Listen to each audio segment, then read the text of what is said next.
Simulihog, basta pagong sapatos pa. Gosh, dapat pala binili nyo rin ako niyan. Gusto ko ng bahay at big.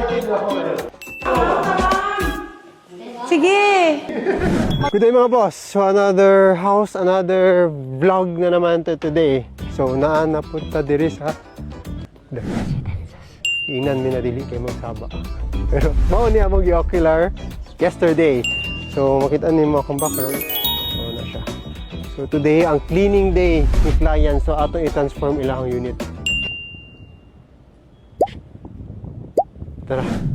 Away na mga sapatos. Wala ni kasulod gani ha.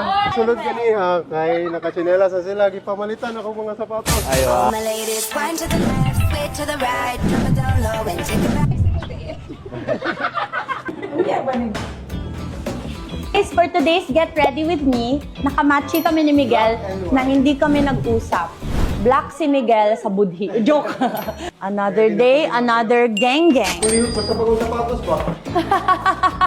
Oh my gosh, dapat pala binili nyo rin ako niyan. Miguel, iba tong cleaners mo. Lagi ko kayo bibigyan ng project. Sa first process, we're also cleaning. Okay. So we will. Yeah, yung malalaki. And then our next is for one weekend now. Ah, okay. I get it. Okay. And then the last is overnight. Like ano. Ah, okay. Sige. Ala, marami tayong racket, guys, dahil marami tayong anak. Joke! It for this morning. Kain muna tayo, Karen check. 11:35. Okay, goodbye. Mga bossing. Time check na nasa 3 p.m. So, i-check na to kung saan na ilang nakuman. Okay? 1, 2, 3.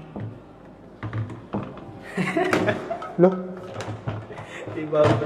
Uy, yun sa man niyan eh.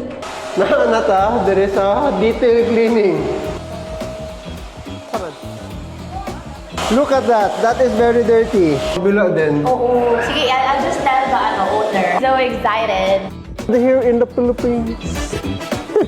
Hello! Oh my God! Yes, I am very tired. Pero, manaan tanan. So, tanawa ang transformation.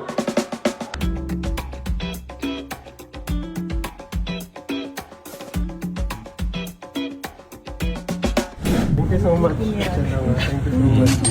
So that's it mga bossing. Another vlog tayo today pero gabi. Kakalata.